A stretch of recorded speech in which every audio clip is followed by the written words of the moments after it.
Toda vez que algo terrível acontece no mundo, alguém se levanta para dizer: "Tá na Bíblia, é o fim dos tempos, é o Apocalipse".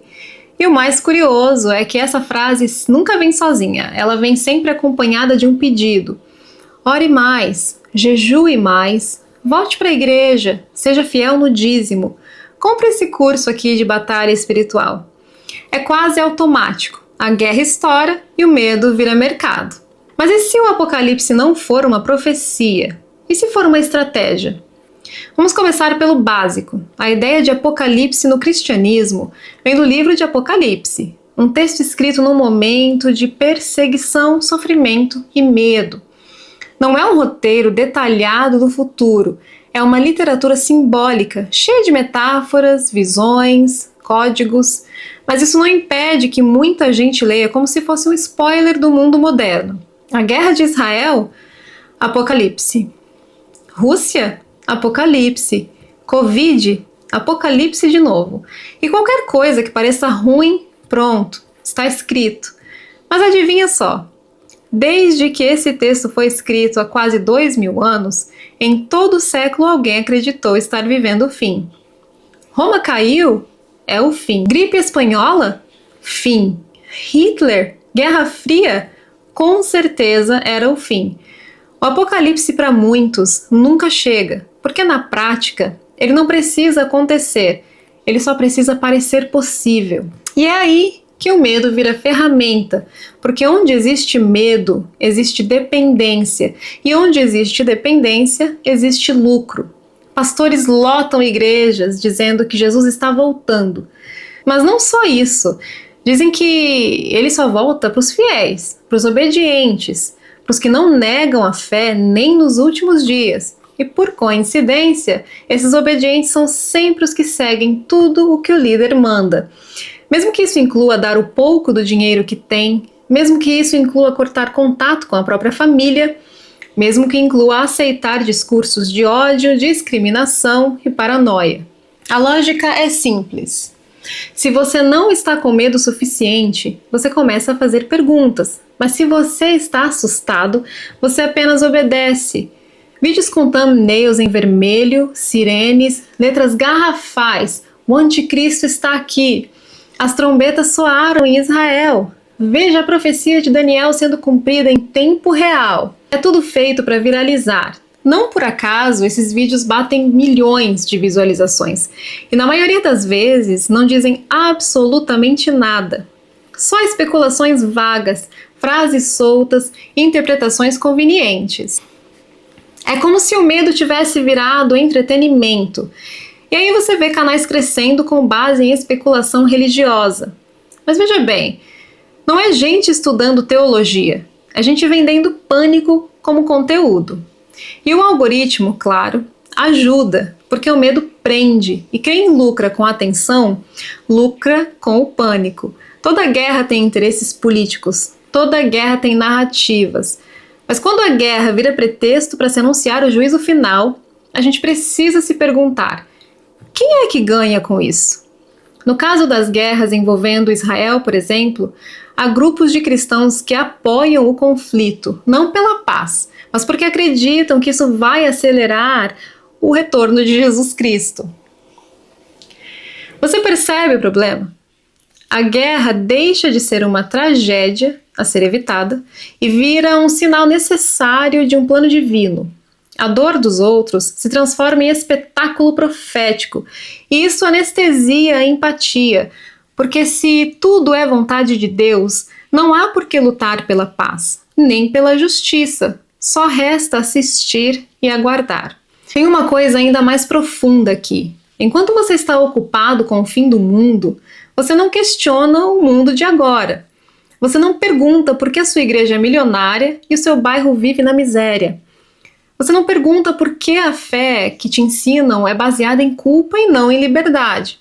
Você não pergunta por que os que pregam tanto o fim do mundo parece tão confortável com o presente. O medo do apocalipse serve como cortina para esconder as injustiças de hoje, para justificar abusos, para fazer você sentir pequeno, impotente, frágil, quando na verdade você é só humano vivendo num mundo difícil, mas real.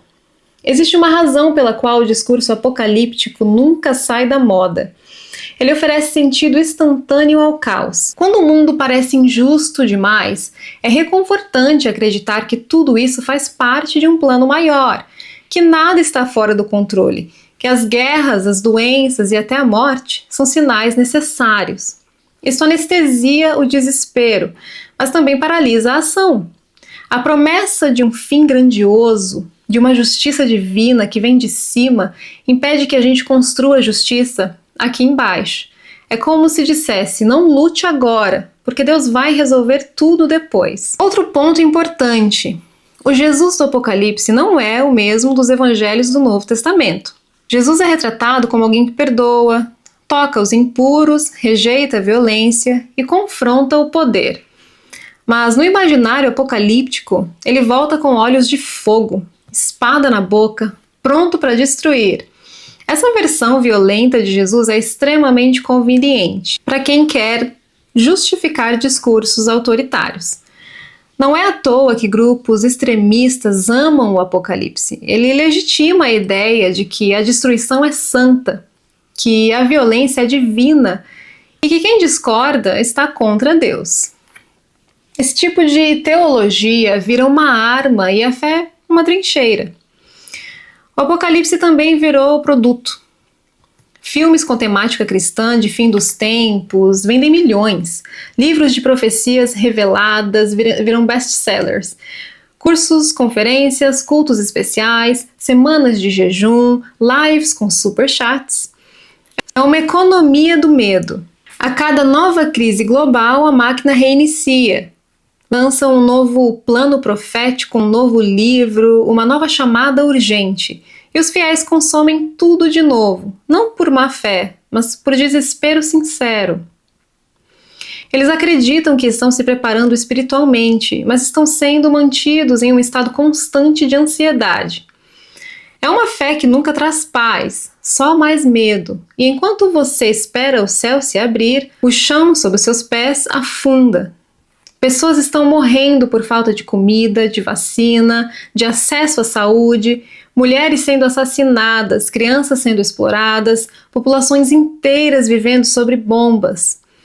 E em vez de lutar contra isso, há quem apenas cite o Apocalipse 6:8 e diga, está escrito, mas está escrito onde que a gente deve cruzar os braços? Que tipo de espiritualidade se recusa a agir diante do sofrimento, só porque acha que o sofrimento é necessário para que Deus volte? Será que Deus precisa mesmo do colapso do mundo para mostrar que Ele é Deus? Ou será que essa narrativa só interessa a quem quer manter tudo como está? No fundo, o Apocalipse diz mais sobre o ser humano do que sobre o divino. Diz sobre nossa dificuldade de encarar a incerteza, do nosso desejo de punição, nosso fascínio por narrativas de heróis e vilões, céu e inferno, nós e eles. É mais fácil acreditar no fim dramático e milagroso do que admitir que o mundo é complexo, sujo, injusto, mas também é real. É mais fácil esperar que Deus corrija o mundo do que admitir que fomos nós que o estragamos. Não estou dizendo que não se pode ter fé, mas estou dizendo que a fé não pode servir de desculpa para a covardia. Se a sua espiritualidade te impede de agir, de se importar, de se indignar, ela não é espiritualidade, é fuga. E pior, pode estar sendo alimentada por alguém que sabe disso, mas prefere que você continue com medo.